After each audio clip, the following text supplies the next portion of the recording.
Good morning mga beshies! Ito na nga, we're going to Davao City. At ayan, kasalukuyan pong binabaybay ng aming eroplano ang runway.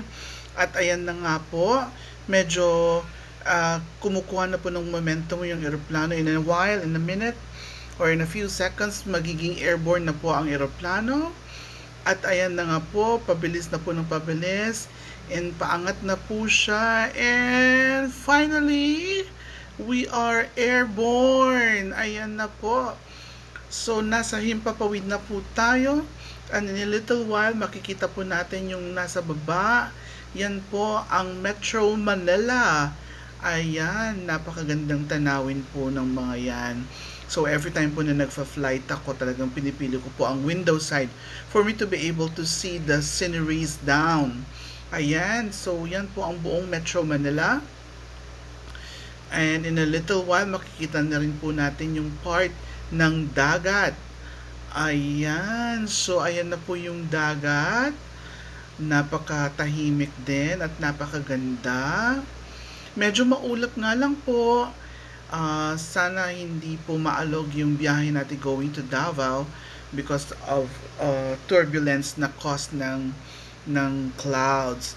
Ayan. So, makikita nyo po din sa baba yung mga boat, mga fishing boats na napakarami.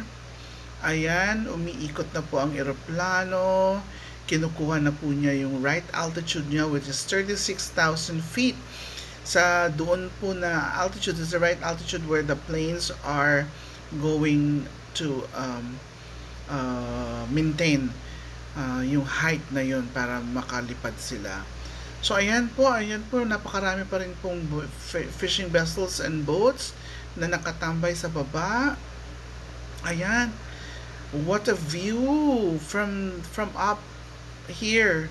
Grabe, ang ganda-gandang tignan. So yan po, lagi yung view na nakikita ko. So every now and then na ang eroplano ay pa-take off and pa-landing, gustong-gusto ko pong nakikita yung mga sceneries na nandyan. So, maraming salamat mga beshies.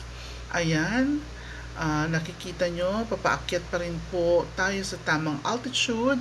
Ayan na po, napakarami na pong clouds. Sana po hindi po maging maalog ang biyahe natin because of the turbulence. Ayan, so paakyat pa rin po tayo. In a little while, ma-achieve na po natin yung right altitude natin.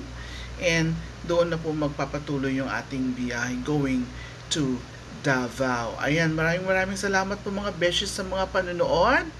At I will see you soon. Take care of yourselves. And makikita po tayo pagbalik ko sa Manila. Maraming salamat mga beshies. I love you. Bye-bye!